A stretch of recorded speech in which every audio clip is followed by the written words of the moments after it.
I got a comment. Hold on. Do I have the comments still? Because if I have the comments still, we gotta talk about this shit. It is so goddamn funny. It is so goddamn funny. That's a Dead Domain video. I don't want to watch it again. It's not that I don't like Dead Domain. I just don't want to watch their video twice. Let's see here. Community. Hi, cutie pie. I am busy. Do you need snuggles? Is that what's going on? Do you need snuggles? Hi, child. How are you doing? Let me move my Twizzler out of the way so that you don't steal it or step on it or any of the shit that would be bad. Here, get petted. Get petted. There you go. There you go. Now fuck off. Hi, cutie pie. How you doing?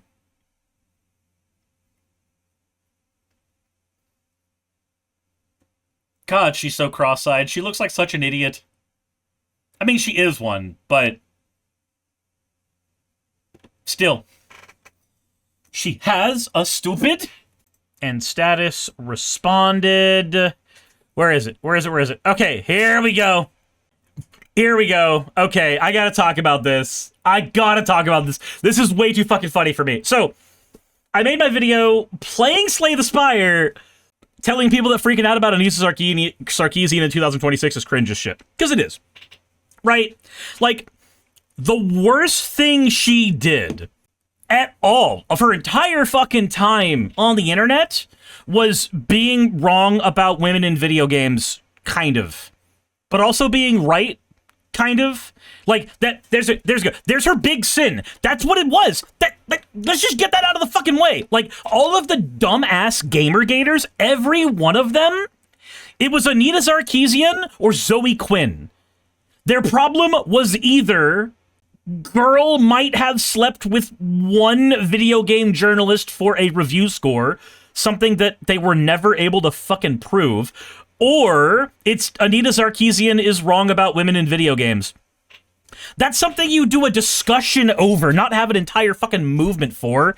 Every single one of these people lack hobbies. So, this person goes into my comment section, says, "You're just objectively wrong, though. Like, actually look into it, and you can see videos of Sweet Baby Inc. employees going full mask off and saying, 'Oh yeah, terrify your marketing team and HR to justify our existence.' And they're a consulting firm. They're gonna, like, okay, they're a consulting firm, and whenever you get people like this, when you get people who act like this, you justify the existence of Sweet Baby Inc. You do. Because losers like this will continuously justify the existence of consulting firms that are there to try to make games more inclusive for everybody. Because the more you do this, the more you freaking freak out about this shit, the more of a loser you show you are on the internet, the more they get to go, hey, this is the kind of person that's getting emboldened when you don't use our services. If you want Sweet Baby Inc. and Anita Sarkeesian to not get money, shut the fuck up about them on the internet, and that will do a lot of good. I promise you. Anita Sarkeesian probably made more money off of just chicken with a head cut off Gamergaters over the course of her career than she could have ever made without every one of you losers flapping your mouths. Anyway, said, and that's all these people do. That's all Sweet Baby Inc. and Anita do is complain about shit that doesn't matter or affect the game at all to justify their existence. Again, they're a consultation firm. So the joke with every consultant, every single one, in every industry, is that they're not necessary. However, I've paid for consulting services because despite the fact that they seem unnecessary, there's insight they can give that you didn't think about before. And most of the time with consulting services, you're literally paying for a couple months, getting the information you need, and then being done. For most people who have consultants when they're VTubers, that's the experience. They have a consultant for a little while, and then they get the experience they need to be on their own, and then they no longer have a consultant. Or if there's somebody that is repeatedly getting big numbers, and then they are justifying the consultant more and more and more, then they might keep with the consultant longer and longer. One of my good friends happens to be a VTuber consultant, so I'm not saying this from a place of malice. I'm saying this because this is a person who I have a lot of respect for, and she tells me about her industry. Same thing when it comes to consultants like Anita. They're going to look at losers like you on the internet, And they're going to say, oh, y'all actively make the video game space worse. How do we make video games better for the majority of people so that losers who make the space worse don't feel emboldened? That's what they're going to do. Again, every time you open your mouth, they're going to do stuff. They're going to get more money. So I said, who cares about Sweet Baby Inc? Oh no, a consulting firm exists. I'm spooked. Yeah, that's going to be my take the entire time. I'm sorry, I'm a person that talks about the Trump administration trying to take away rights for trans people. I'm a person who has gone out and videoed fucking protests. I'm a person who's gone to Washington, D.C. to video the fucking military parade that was going on there. The last thing I give a shit about on my radar is, oh no, a consulting firm exists. Wah. No. Every one of you losers needs to touch grass, and you need to recognize that each and every one of you are being grifted. You think that Anita and all the other consultants are grifting, and maybe there's some truth to that, but your perpetual outrage, that's what's being grifted. Creators who are selling you on the idea that this culture war shit somehow matters, and that they're right, that's you're being played. Every one of you are being played. So they responded, saying, yeah, you're just an idiot. I can't believe I wasted my time trying to inform you. What did you inform me of? You gave a quote, but that's not what they said. Just blatantly saying, oh yeah, terrify your marketing team to justify our existence. If I Google that right now, am I going to find those words? Or am I going to find some YouTuber saying those words? So the most we have, let's see here, AAA, build connections with marketing, express the value of inclusion. Okay, this has to be what you're talking about, right?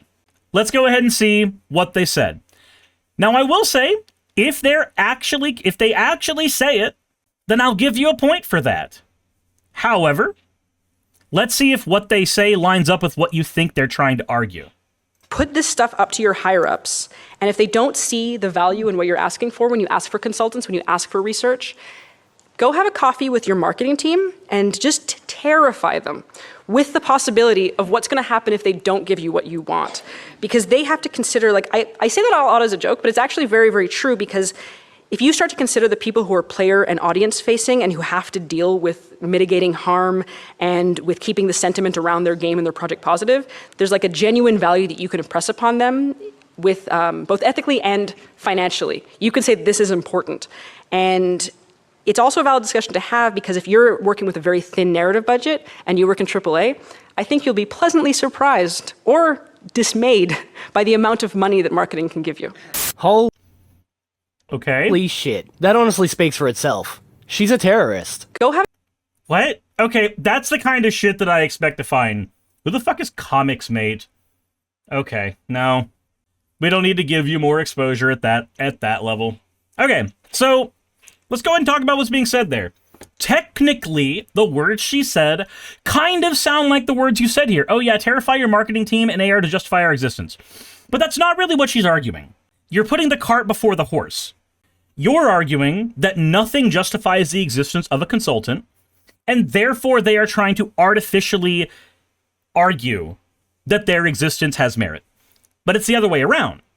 Losers like you existing and making gaming spaces more toxic are what justified those existences. She literally spelled it out to you in plain English. People who are forward-facing. People who are forward-facing in the video game industry. Think if you're Magic the Gathering player, Mark Rosewater, Gavin Verhey, the people who are having to look at the audience and talk with them. Like any YouTuber, like any streamer, there's going to be an aspect of audience curation there. And depending on what you put in your game, depending on how your game is marketed, depending on what a consulting firm might tell you, that might change things in terms of how you approach your marketing, your narrative, everything, depending on the audience you are trying to cultivate there.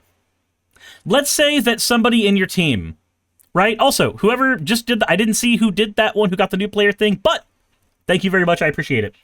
Let's say, for instance, that there is a random edgy McEdger boy who is in your art team and puts some kind of hate speech in your game, right? Let's say that they put some kind of dog whistle, like they have a character's name in triple brackets and they happen to have an elongated nose or some shit. And you're a normie. You're a normal fucking human being. You don't know anything about that. You look at that and you're just like, that's really weird that for a minute their name pops up in triple brackets. Huh. We'll just talk to the script team and see what's going on there. And that's as far as they'll go. A marketing consultant, or, you know, a consultant here at all, might look at that and go, hey, did you know what triple bracket signifies? Look at the character they're doing it to. The character has an elongated nose. That's a Jewish stereotype. There's no connection between this character and being Jewish, but with the triple brackets there, now there kind of is. Now it looks like this character is being made fun of by somebody on the team. And that will cause you to, at the very least, patch out the brackets and then just have the character exist as normal. If players want to make the joke about them being Jewish later, fine. What the fuck ever. Access this so you accidentally work with Notch. So, that's what these consultants are going to do. They're going to look at your game and go, hey, this thing might be seen as problematic. Maybe you should do something about it. And here's the other thing. Here's the cool thing about a consultant. Every video game director, every publisher, everyone on the team has the power to ignore them. If a video game consultant gives you advice that you do not think will resonate with you or your audience or your staff, you have the ability to ignore the advice. You are paying them to put more options on the table. That's it. They don't have direct control over your narrative. They don't have direct control over jack shit in your game. That's what you're terrified of. When you have the quote of, oh yeah, terrify your marketing team and HR justify our existence, again, your cart is before your horse. We already see what toxic gaming environments do and look like, so consulting teams with data and analysts are going to be looked at to see how they can mitigate that, because this is a space that we cultivated to be very toxic since 2006. Anybody who had an Xbox 360 knows what I'm talking about. Hell, even the Wii was subject to this. The Conduit was the Wii's only, like, major shooter outside of a couple of Call of Duty games, and that game had a voice chat system, and there are some wacky things you could hear in the voice chat system if you happen to get a kill streak in your game in the lobby. Just letting you know. Metroid Prime Hunters, same thing. Said, hey, I have a light that can hijack your mind. That's neat. I'm not too concerned. I don't know what that means.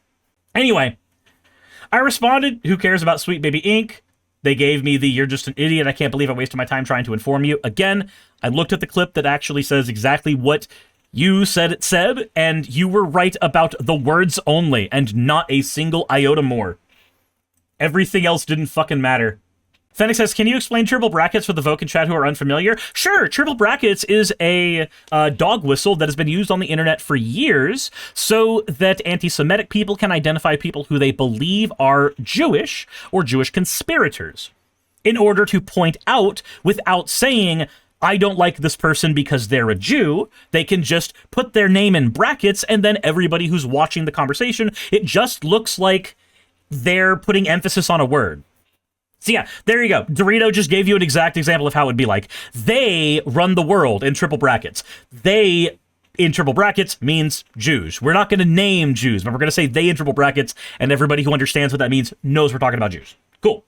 I agree with Kraz here, saying, kid, go outside, touch some grass, maybe read a book on the beach or something. Life is far bigger than whatever nonsense you're involved with right now. Again, I will say, I will give them credit for honesty. They did technically say what the consultant firm people said. They did give them those words. They just seem to lack the reading comprehension to understand what the fuck those words mean. So I said, you haven't given me a reason to care. One person says, hey, what do you expect from culture war, not jobs? He said, no, you're just incredibly ignorant. Goodbye. I'm not ignorant. I literally am willing to Google anything. I'm willing to look this shit up. It just so happens that I live in the real world and go talk to real adults in my spare time. As a side effect of that, I find reasons not to give a shit about what you're saying at all. They asked for a reason to care about some random corp that no one listens to, and you're acting all triggered. Bro, show evidence, Sweet Baby Inc. is something we should care about if it's some big threat. Exactly. Like, they said terrify your marketing team. Okay, cool. Have you ever listened to any seminar ever? Any fucking TED Talk? You're gonna hear something like that that's like quippy and slightly inaccurate, but is there to jive the audience's attention. You're gonna hear that all the goddamn time. All the goddamn time. Anyway, I guess this game that I'm playing right now is hyper woke because I can play as a blue Asian woman, and instead of it saying woman, it gave me body type 2, like World of Warcraft does. So I guess this game was consulted by Sweet Baby Inc. as well, and it's woke and gone and dead and bad and all that shit. I don't see why I should care. I don't see why I should care. Also, can I give it just a sidebar? Some of the best fucking video games of all time are woke as shit. Baldur's Gate 3 is one of the wokest games on the goddamn planet. You can do fucking lesbian relationships, gay relationships, you can change your gender, you can do all kinds of weird shit. You can have polyamorous relationships in that game. It's woke as shit. Who cares? It's a great video game. When I play the good video game, it feels like I'm playing a video game that's fun. Why do I care that it has a character who is black or a character who's a girl? Yeah, you can have a relationship with a fucking bear. You can fuck a bear in that game. Again, who cares? Peter the bear is here! And it's just fucking Halson coming in. Hello. I see that my limited dialogue has intrigued you. Did you know that my dialogue is as limited as Jahira's due to timing constraints in the budget? The devs never fixed that. Anyway, there's speedruns about banging me.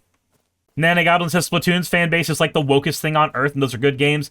You get like a combination in Splatoon, right? You get some people who are like early onset tenderqueers, or you'll get people who are like really, really diehard old heads for Nintendo, and also watch Yellow Flash or some shit. You're just says, boy, I gotta play Baldur's Gate 3. It's a good video game. It's a really good video game. Ellis says, making a game genuinely woke makes it better. Like, look, Final Fantasy VII is fucking woke. Because by definition, it is a game about characters rising up against a capitalist class in the beginning.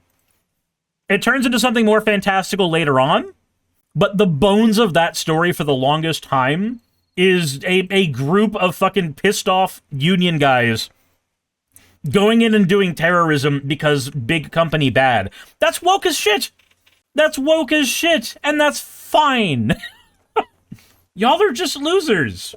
Y'all are just pathetic, sad losers, and I am so sorry that every one of you is allergic to grass, you lack hobbies, and you lack friends. But that is a problem you can solve. Go to my Magic the Gathering channel, go learn how to play the funny haha commander card game, and then go meet people and play card games with them. And then you'll have a great ass time. Neato. Hey, you made it to the end. I want to give an extra thanks to the patrons who allow me to do this full time. I want to thank Aaron Rail, Astral, Britzkrieg, Jemshin, Poundini, Red Joker, Victoria, Jonas, Craig, Tarika, Fireshard, Smiling GM, John, Dren Hadamada, Creeper, Sagitta, you know I'm not saying that last part, Sylvie Snow, Valis of Seraph, Ottoman Angel, Rooster Rachel, and Fire Panda, who are all my $20 and up patrons.